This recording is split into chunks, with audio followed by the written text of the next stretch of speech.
Irán confirma la muerte de su jefe de inteligencia entre las amenazas de Donald Trump y las negociaciones de un posible alto el fuego.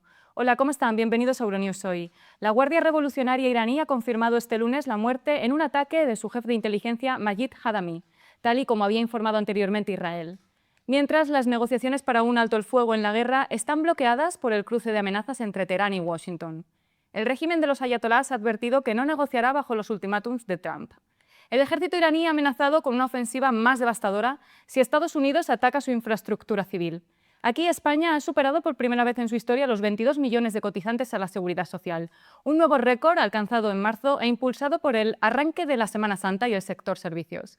Además, durante la madrugada europea, la nave Artemis alcanzará la cara oculta de la Luna. La misión permanecerá incomunicada durante unos 40 minutos. Comenzamos con el informativo. Al menos 25 personas murieron en la madrugada del lunes en Irán a causa de los ataques estadounidenses e israelíes a lo largo de todo el país, según fuentes oficiales.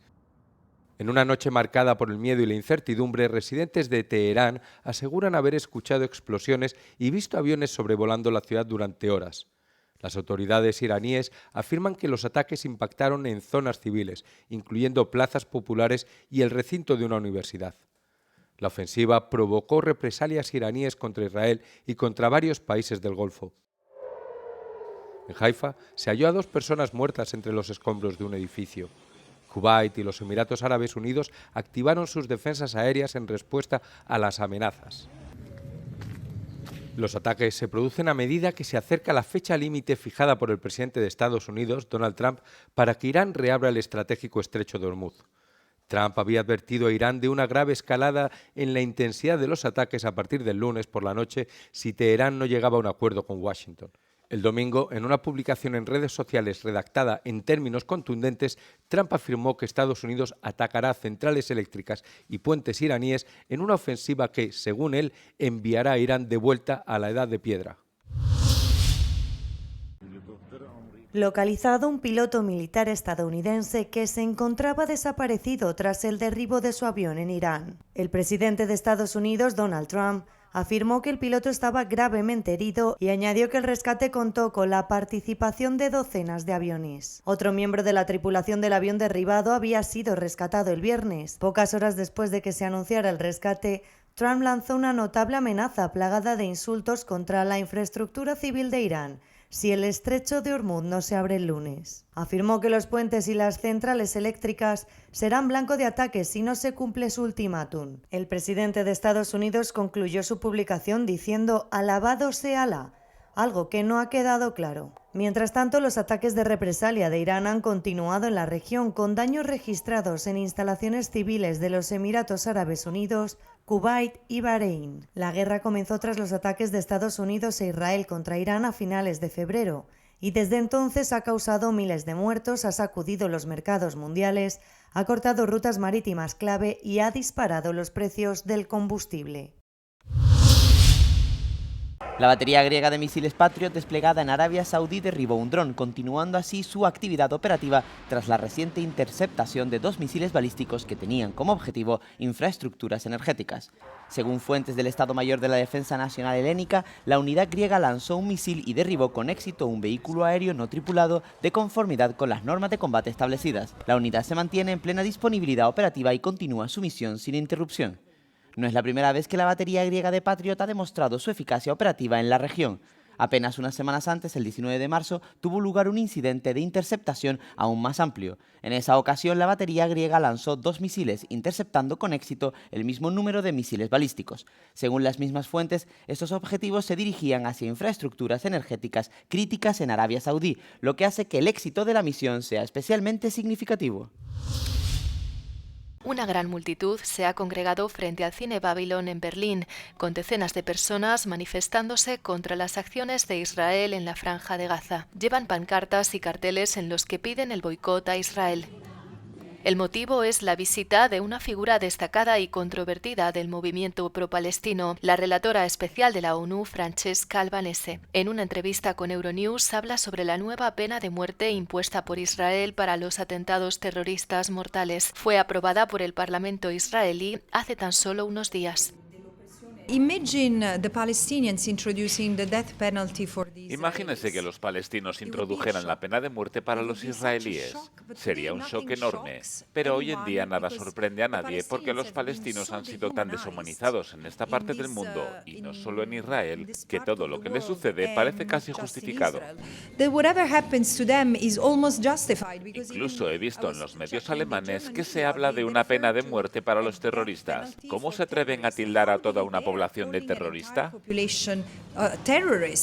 Con el inicio de la guerra de Irán, la situación en Oriente Próximo y Oriente Medio se está agravando cada vez más. Un conflicto en el que el gobierno federal alemán desempeña un papel decisivo, según Albanese. Llevo advirtiendo sobre el riesgo de una guerra regional desde hace 3 años, porque sabía que siempre ha sido uno de los objetivos de Benjamin Netanyahu. En primer lugar, Alemania debería dejar de suministrar armas a Israel. Y no porque yo lo diga, sino porque la Corte Internacional de Justicia lo dice. Una cuestión que también suscita críticas repetidamente en Alemania.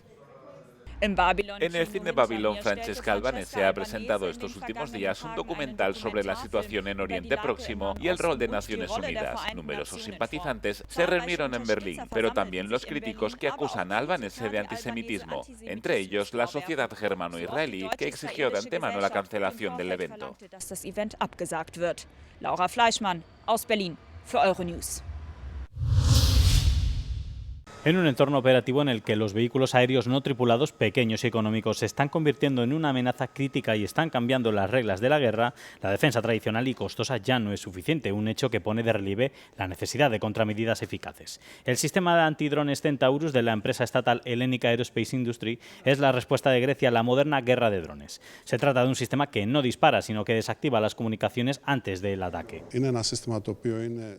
Es un sistema que resulta relativamente económico si lo comparamos con los misiles extremadamente caros que alguien debe utilizar para poder derribar un dron.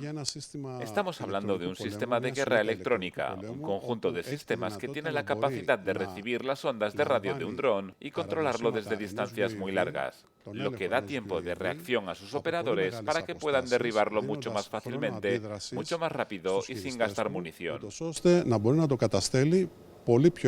Esta es su gran ventaja. En otras palabras, el sistema consume solo energía eléctrica a diferencia de los misiles.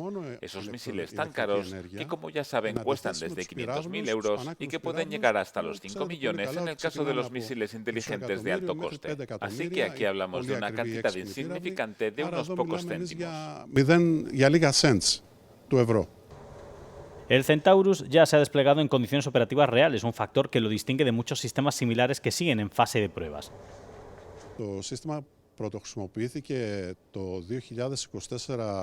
El sistema se utilizó por primera vez en julio de 2024, cuando la fragata Sara, que participaba en la operación Shields en el Golfo de Adén, logró derribar 3 de los drones hutíes utilizando este sistema. Concretamente, el 7 de julio de 2024 la fragata derribó 2, uno con el cañón, y este fue también el primer contacto con el sistema antidrones, ya que el segundo se utilizó con el sistema Centaurus. El 14 de julio derribó 2 de los 4 drones que estaban operando. El diseño del Centaurus ofrece una gran flexibilidad, puede funcionar como sistema fijo en instalaciones, ponerse en vehículos con ruedas para operaciones móviles o integrarse en fragatas, ofreciendo protección multicapa en tierra, mar y en vehículos militares. El Centaurus encarna el nuevo enfoque que existe en la defensa aérea, ofreciendo una solución más inteligente y económicamente viable, lo que sitúa a Grecia a la vanguardia de los avances. Al mismo tiempo, supone un gran impulso para la industria de defensa griega. Από τις εγκαταστάσεις της ΕΑΒ στο σχηματάρι για το Euronews, Φέη Δουλγέρη.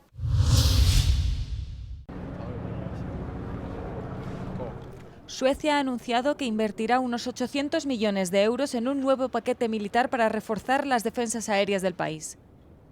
El programa incluye nuevos radares, armas antiaéreas y plataformas de guerra electrónica. La inversión supone más de la mitad de los fondos asignados a las capacidades de defensa del país, anunciados en enero de este año. Estocolmo explica que ha firmado acuerdos con el fabricante sueco Saab, así como con BAE Systems Bofors, una filial sueca de la empresa británica de armamento BAE Systems. El ministro de Defensa, Paul Johnson, afirmó que el paquete es importante para hacer frente a las amenazas a las que se enfrenta Europa tras la invasión de Ucrania por parte de Rusia en febrero de 2022.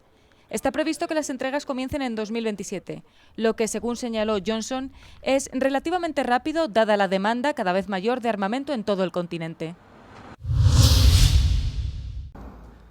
Al menos 3 personas han perdido la vida y 15 han resultado heridas en un ataque nocturno de las fuerzas rusas contra Odessa. Según los informes, un dron de ataque impactó contra un bloque de viviendas de gran altura, destruyendo el edificio desde la tercera hasta la quinta planta. Han fallecido 2 mujeres y una niña de 2 años. Entre los heridos hay una mujer embarazada y 2 niños, un niño de 7 meses y una niña de 2 años. El resto de los heridos se encuentran en estado grave o moderado.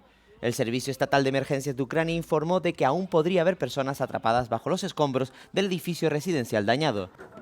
En total, durante la noche del domingo, las fuerzas rusas atacaron territorio ucraniano con 141 drones de ataque. Las fuerzas de defensa aérea ucranianas neutralizaron 114. Mientras tanto, las autoridades rusas informaron de un ataque con drones en Krasnodar durante la noche. Astra señala que esta es la segunda vez desde principios de marzo que el complejo Sheshkaris, la mayor terminal de carga de petróleo del sur de Rusia, ha sido atacado. Este desempeña un papel clave en las operaciones del puerto marítimo de Novorossiysk y en toda la infraestructura de exportación del sur del país.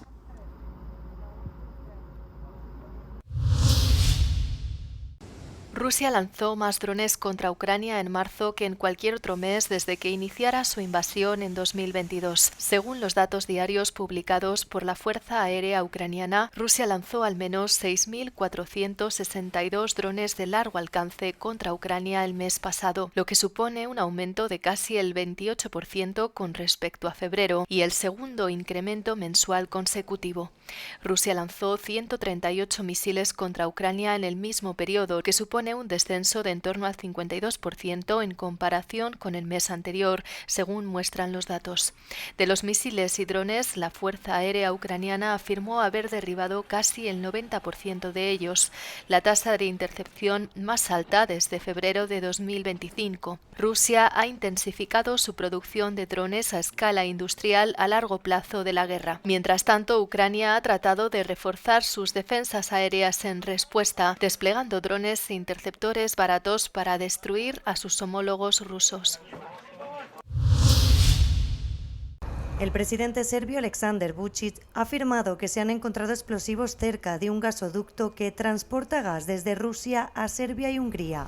Afirmó que se encontraron 2 grandes paquetes de explosivos con detonadores dentro de mochilas en Kanija, al norte de Serbia, cerca del gasoducto Balkan Stream. El gasoducto es una extensión del gasoducto Turk Stream y transporta gas ruso tanto a Serbia como a Hungría. El primer ministro húngaro Viktor Orbán confirmó que había sido informado por Vučić. No se proporcionaron detalles sobre quién pudo haber colocado los explosivos cerca del gasoducto ni tampoco por qué. En cambio, Vučić dijo que había ciertas pistas, pero no quiso dar más detalles sobre cuáles eran. Las conexiones de las infraestructuras de oleoductos y gasoductos con Rusia han sido noticia en los últimos meses, tras los daños sufridos a principios de este año por el gasoducto Druzhba, que transporta petróleo a Hungría y a Eslovaquia a raíz de un ataque ruso. Hungría ha acusado a Ucrania de retrasar deliberadamente la reparación del gasoducto y ha vetado un paquete de préstamos de 90.000 millones de euros de la Unión Europea a Kiev. Según 2 ONG, se teme que haya más de 70 muertos tras el naufragio de una embarcación con migrantes en el Mediterráneo central. La ONG mediterránea Saving Humans publicó en las redes sociales que la embarcación zarpó de Libia el sábado con unas 105 personas a bordo. Barcos comerciales recuperaron 2 cadáveres y rescataron a 32 personas de la embarcación, mientras que el resto siguen desaparecidos. Añadieron que el incidente ocurrió en una zona de búsqueda y rescate gestionada por las autoridades libias. Los migrantes rescatados fueron trasladados a la isla italiana de Lampedusa. La ONG describió el accidente como una consecuencia de las políticas de los gobiernos europeos que se niegan a abrir varias vías seguras y legales para los migrantes. Al menos 683 migrantes han perdido la vida o están desaparecidos desde principios del 2026, según la Agencia de Migración de la ONU. Las autoridades italianas han indicado que 6.175 personas llegaron a territorio italiano durante el mismo periodo. En un mensaje televisado, el primer ministro griego Kyriakos Mitsotakis se refirió ampliamente al escándalo de la OPKP y a lo ocurrido la semana pasada. También pidió a la Fiscalía Europea que proceda rápidamente con la investigación del caso para aclarar si se deben presentar cargos y contra quién.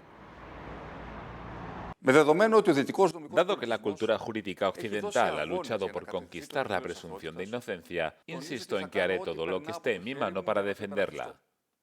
Por eso pido a la Fiscalía Europea que, tras levantar la inmunidad de nuestros diputados, proceda con celeridad a todas las actuaciones de investigación y decida a cuántos y a quiénes pretende procesar.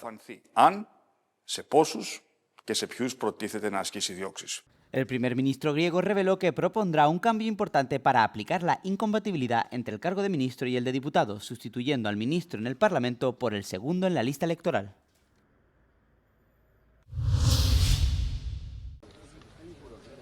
El modelo tradicional de ayuda y dependencia en las relaciones entre Europa y África está dando paso a un enfoque más estratégico y basado en la colaboración. Esto se produce en medio de las actuales tensiones geopolíticas y en un momento en el que la Unión Europea busca lo que denomina una colaboración mutua basada en la cooperación en materia de defensa, el desarrollo de competencias y el fortalecimiento de los vínculos energéticos. Para los líderes africanos, esto crea una oportunidad tanto a nivel interno como externo, tal y como explica Euronews el expresidente de Malawi, Lazarus Chakwera.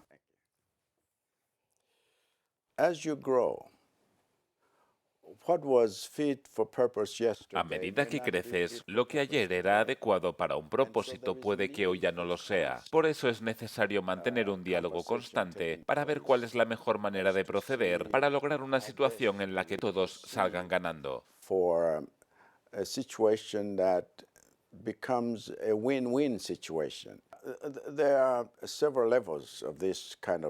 Hay varios niveles de este tipo de colaboración. Por ejemplo, Europa comercia entre sí mucho más de lo que hace África entre sí. Y estamos diciendo que la integración económica en el continente debe impulsarse con acuerdos bilaterales con países fuera de ese continente.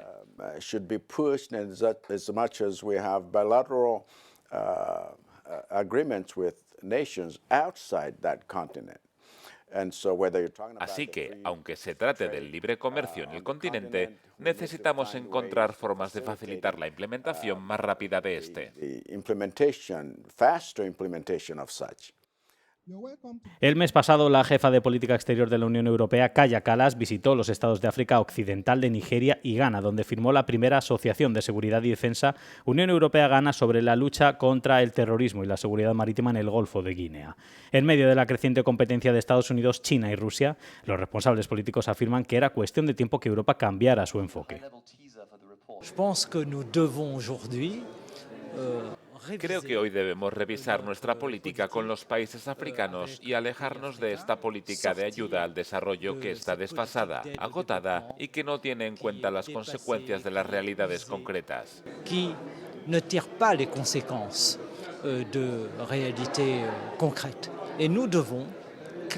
Y debemos claramente, por parte europea, asumir que tenemos intereses en África porque el desarrollo y la prosperidad en el continente africano determina el desarrollo y la prosperidad en Europa. Durante décadas, Europa ha sido un socio clave para África, proporcionando ayuda al desarrollo y configurando marcos de gobernanza, pero los críticos afirman que el modelo está desfasado respecto a una realidad global cambiante y que ahora también debe mirar más allá de las inversiones. En mi opinión, la gente sigue viviendo en el pasado, no ven el futuro. It's about the local anchorage. Se trata del arraigo local y la capacidad de tender un puente entre África y Europa. No se trata solo de inversión, se trata de imaginar los productos y servicios adecuados y facilitar el intercambio intercultural. A medida que los países africanos amplían sus opciones, se está produciendo un cambio importante de la ayuda a la inversión y de la dependencia a la negociación. El debate no es si ahora Europa sigue siendo un socio de África, sino qué tipo de socio quiere ser. Jerry Fisayo Bambi for Euronews. Y hoy les queremos hablar de una curiosidad histórica que sitúa a España como pionera de la robótica. En el siglo XVI, el ingeniero Juanelo Turriano construyó para Felipe II un monje mecánico que caminaba, giraba la cabeza, movía los ojos y rezaba, todo impulsado por un mecanismo de relojería. Fue su gesto tras la sanación de su hijo, el infante Carlos de Austria. Más de 4 siglos después, el autómata sigue funcionando y se conserva en el Smithsonian en Washington. Pueden leer el reportaje en nuestra página web. Los astronautas a bordo de la misión Artemis II de la NASA han cruzado el ecuador de su viaje elíptico hacia la Luna y ya quedan pocas horas para que sobrevuelen la cara oculta del satélite, adentrándose en el espacio más allá de lo que lo hicieron los astronautas del Apolo y estableciendo un récord de distancia espacial histórico de más de 405.000 kilómetros desde la Tierra. El equipo de ingenieros norteamericano tiene previsto llegar a su destino durante la madrugada del lunes al martes, donde perderán brevemente toda conexión con la Tierra a medida que sobrevuelen el astro. La misión, que despegó el 1 de abril, es la primera expedición tripulada a la Luna en más de 50 años y retoma lo que dejó el programa Apolo de la NASA, aunque en esta ocasión no habrá un alunizaje. Esta etapa del Artemis II se llevará a cabo sin paradas ni una entrada en la órbita lunar. La misión, de casi 10 días de duración, terminará con un amerizaje en el Pacífico el 10 de abril y supone el primer paso en los ambiciosos planes de la agencia estadounidense para una base lunar sostenible que opere como un puente hacia la siguiente meta de las agencias espaciales, la llegada humana hasta Marte. Somos como un grupo de niños pequeños. No dejamos de disfrutar con todo esto. Es increíble. Con los cascos puestos y la cruz católica en mano, todo está listo para la cuasi tradicional procesión de Pascua que congrega a cientos de moteros portugueses en Sintra. Desde hace casi 20 años, el padre Abelino Alves combina su fe con su pasión por las motocicletas, dando inicio a un nuevo ritual. Su misión consiste en llevar la cruz por todas las parroquias rurales para conmemorar la resurrección de Jesús de Nazaret. Todo el mundo sabe que hoy los moteros salen a la calle. Nos vamos por ahí. Como solía decir el Papa Francisco, a las periferias. Id a la periferia para decirles a estas personas que Cristo sigue aquí. Todavía hay gente que cree. Desde 2007, la iniciativa ha ido creciendo y cada domingo de Pascua por la mañana, cientos de motociclistas se reúnen frente a la iglesia de Pero Piñero, una parroquia de la localidad de Sintra, para iniciar la procesión hacia el centro de la ciudad. Quienes participan prometen continuar durante muchos años más. Mientras pueda, estaremos aquí. Esta es nuestra familia en el domingo de Pascua. Los cristianos católicos se reunieron en misas por todo el mundo el domingo de Pascua para compartir el mensaje de esperanza como celebración de la resurrección de Jesucristo. Durante su primera bendición de Pascua en la plaza de San Pedro, el Papa León XIV aprovechó la ocasión para promover un mensaje de paz, instando a quienes tienen el poder de iniciar guerras a que elijan la paz en su lugar. Que aquellos que tienen el poder de desencadenar guerras elijan la paz. No una paz impuesta por la fuerza, sino a través del diálogo. No con el deseo de dominar a los demás, sino por el encuentro. Dirigiéndose a más de 50.000 fieles, el pontífice advirtió contra la globalización de la indiferencia, haciéndose eco de su predecesor, el Papa Francisco. La guerra ha afectado a las vidas de las minorías cristianas en Oriente Medio. En Tierra Santa, las históricas callejuelas de Jerusalén permanecían sumidas en un silencio inquietante. Las restricciones de seguridad convirtieron la iglesia del Santo Sepulcro en una zona restringida para unos pocos. En toda Grecia y en las comunidades ortodoxas de todo el mundo, un ayuno cuaresmal centenario ofrece una lección moderna sobre alimentación y disciplina. Durante 6 semanas, cada primavera o solo durante la Semana Santa, millones de personas adoptan un patrón alimenticio mayoritariamente vegano, arraigado en la tradición, que hace hincapié en las verduras, las legumbres y una cocina sencilla, sin carne ni productos lácteos. El aceite de oliva no se consume, excepto los fines de semana. Así que prepares lo que prepares, ya sean legumbres, col hervida o cualquier otra cosa, no llevará aceite. No comemos carne, pescado, productos lácteos, huevos ni aceite. Los nutricionistas afirman que esta práctica puede mejorar la salud, desde reducir el colesterol hasta controlar mejor el azúcar en sangre. Estos pocos días de ayuno, unos 50 días, no son suficientes para provocar una deficiencia de nutrientes. pero sí pueden conducir a una mejora en la salud de una persona si se hace correctamente. El padre Nectarios Moulatsiosis, abad del monasterio, afirma que la práctica del ayuno y las restricciones alimentarias son esenciales para la reflexión profunda y la concentración, comparándolas con el entrenamiento de resistencia. Η εκκλησία είναι ο γυμναστής και το γυμναστήριο είναι ο ναός. La iglesia es el entrenador y el edificio de la iglesia es el gimnasio, donde el creyente que ora, que quiere moldear su cuerpo espiritual, su alma, su mente y hacerlo hermoso ante Dios, utiliza el ayuno como una de las herramientas. Durante el ayuno, el mercado central de pescado de Atenas se llena de almejas, pulpos y mejillones, alimentos permitidos durante la Cuaresma para los hambrientos fieles.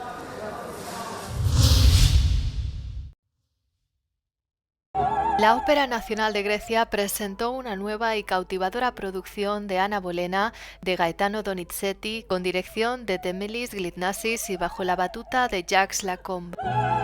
Se centra en los últimos días de la reina Tudor Anna Bolena, la segunda de las 6 esposas de Enrique VIII. Se estrenó en 1830 en el Teatro Carcano de Milán. La puesta en escena actual destaca el contexto histórico y la dimensión política de los personajes, así como la violencia y la arbitrariedad del poder. Lo que me interesó desde el punto de vista de la dirección fue ante todo alejarme, tanto yo como todo el equipo creativo, de un enfoque convencional del bel canto, que en mi opinión es un enfoque directorial y estético obsoleto. Para mí la forma de revivirlo, por paradójico que pueda parecer, es a través de la historia. La historia de Bolena y Enrique VIII fue un periodo profundamente conflictivo, y para mí este elemento de conflicto funciona como el núcleo dramático central de toda la producción. El papel protagonista lo interpreta María Kosovitsa, que asume un papel especialmente exigente. Ofrece una interpretación sobresaliente de la famosa reina. Creo que es una figura que ha dejado su huella en la historia de Inglaterra. Me siento profundamente honrada de interpretar un papel tan importante. La verdad es que el papel de Anna Bolena es extremadamente exigente, tanto desde el punto de vista técnico como interpretativo. Y por supuesto, existen interpretaciones insuperables, como las de Callas y otras cantantes legendarias que han interpretado el papel y que han sido una fuente de inspiración para mí.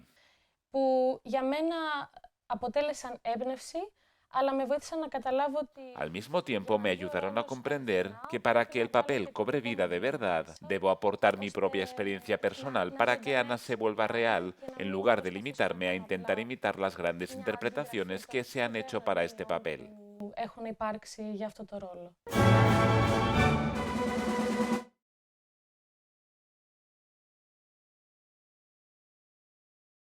¿Qué países de la UE tienen los costes laborales más elevados?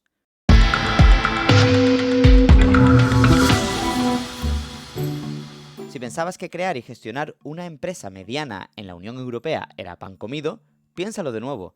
Contratar a alguien cuesta una media de 35 euros por hora para las empresas con al menos 10 empleados. Si nos limitamos únicamente a los países de la zona euro, esa cifra asciende a 38 euros por hora.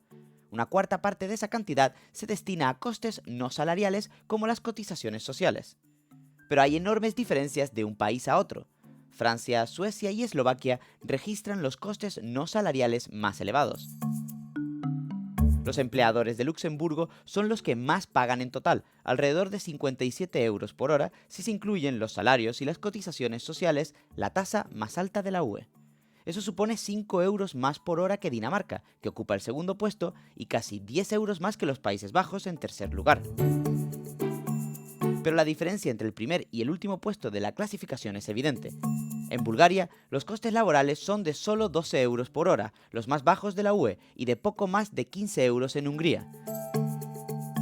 Sin embargo, según los analistas, se espera que estos dos países registren el crecimiento salarial real más rápido en 2026, alrededor del 3,5% en Hungría y del 2,7% en Bulgaria.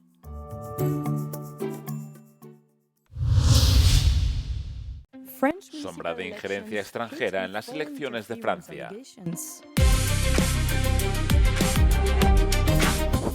Tras su derrota en las elecciones municipales de Toulouse, François Piquemal, candidato del partido de izquierda Francia Insumisa, ha pedido que se anule el resultado de las elecciones y ha presentado una denuncia penal alegando una supuesta interferencia digital extranjera. A principios de marzo, Le Monde informó de una campaña de desprestigio más amplia contra varios candidatos de Francia Insumisa, entre ellos Piquemal. La red francesa de coordinación y protección electoral identificó 4 operaciones de injerencia vinculadas a las elecciones municipales de 2026. El organismo francés de vigilancia de la injerencia digital extranjera afirmó que estas actividades reflejan un nuevo tipo de campaña online coordinada en la que participan redes con firmas técnicas vinculadas a actores extranjeros. Sin embargo, la agencia añadió que el alcance del contenido en las redes sociales parece haber sido limitado. Durante el fin de semana de la segunda vuelta de las elecciones, el 22 de marzo, se identificaron nuevos incidentes. Aparecieron anuncios políticos falsos con eslóganes de partidos en plataformas como el mercado online Vinted, el videojuego Candy Crush, sitios web de apuestas deportivas y junto al medio de comunicación Le Dépêche du Midi. Según el equipo de Piquemal, esta campaña podría haber influido en el resultado de las votaciones. Estamos seguros de que esto tuvo un impacto en la segunda vuelta y en las elecciones. Ocurrió durante el periodo de silencio electoral, algo que no debe olvidarse. Fue el día antes de la primera vuelta cuando ya no se nos permitía hablar. Lo que sí sabemos es que permanecieron en Internet durante 4 horas, así que en ese tiempo miles de personas habrían estado expuestas a estas publicaciones difamatorias. Aún está por determinar si la campaña de desinformación tuvo algún impacto en la votación y de qué manera. En este momento no se ha atribuido oficialmente la autoría. La investigación sigue en curso y el autor aún no ha sido identificado.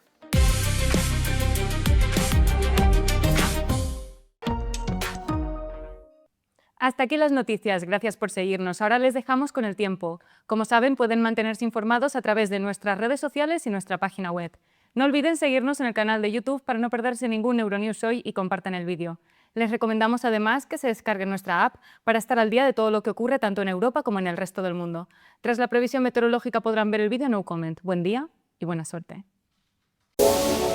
Euronews, el tiempo.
Oye, Per, ¿no es este?